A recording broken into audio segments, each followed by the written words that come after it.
চাচ্ছি না, আপনাদেরকে অনুরোধ করছি, অনুরোধ করছি যে আপনারা বুঝে ভাইয়াকে ভোট দিবেন। আমি এখানে বুঝে নেবেন, আপনারা আপনাদের স্বার্থে, দেশের স্বার্থে আপনারা বুঝে ভাইয়াকে ভোট দিবেন। ভোট আপনাদের অধিকার, এটা আপনাদের বার্থ রাইট, এটা আপনাদের অধিকার। তো এটা আপনারা অবশ্যই বুঝে নিন। বাড়িতে আমরা সব মেয়েদের ইন্ডিপেন্ডেন্স চাই, তাদের অধিকারের জন্য ফাইট করছি।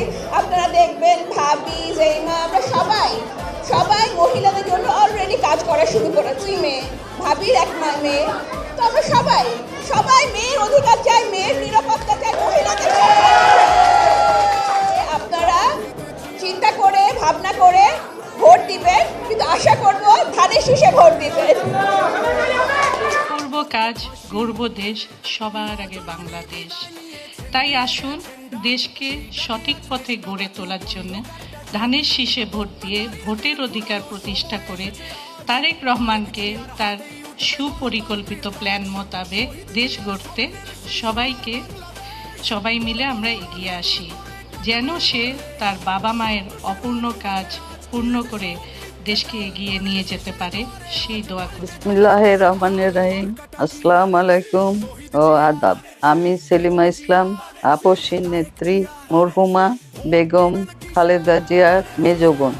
পিছিয়ে পড়া নীলফামারী উন্নয়নের স্বার্থে আমার ছেলে ইঞ্জিনিয়ার শাহরিন ইসলাম তুহিনকে ধানের শীষে ভোট দিন। 12 তারিখ সারাদিন ধানের শীষে ভোট দিন। আমাদের পরিকল্পনার মধ্যে আছে প্রত্যেকটি উপজেলা হেলথ কমপ্লেক্সে নিরাপদভাবে জন্ম দেওয়ার ব্যবস্থা থাকবে। আমরা নিশ্চিতভাবে বলতে চাই, বিনামূল্যে শিক্ষা সম্প্রসারণ, মেয়েদের স্নাতকোত্তর পর্যন্ত শিক্ষা নিশ্চিত করা হবে।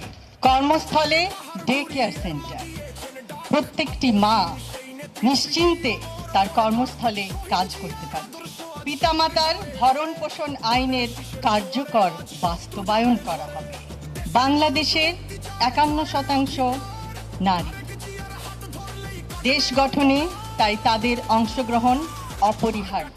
দেশের উন্নয়ন নারীর ক্ষমতায়ন ছাড়া অসম্পূর্ণ।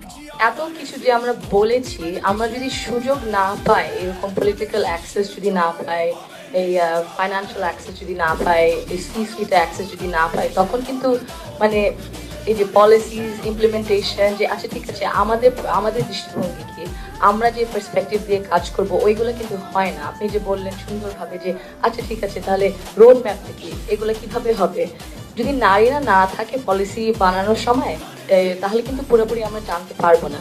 এই জন্য পলিটিক্যাল পার্টিসিপেশন খুবই জরুরি, আই ডেফিনেটলি এগ্রি। কিন্তু পলিটিক্যাল পার্টিসিপেশনের অনেক কিছু দিক দিয়ে, হয়তো বা কর্মসংস্থানের দিক দিয়ে অনেক ব্যারিয়ার্স থাকে, স্ট্রাকচারাল সিস্টেম্যাটিক ব্যারিয়ার্স, ওইগুলা আমরাই শুধু হয়তো বা বুঝতে পারবো। ফর এক্সাম্পল, আপনারা যে বললে ডে কেয়ার সেন্টার, এখন ডে কেয়ার শুধু একটা খেলনাঘর হলে এভাবে সামাল দিতে, এগুলো যদি ঠিক মতো না হয়, তাহলে মাদেরও তো ওর ঠিক মতো কাজ করতে পারবে না, ওর কোনো সুযোগ নাই।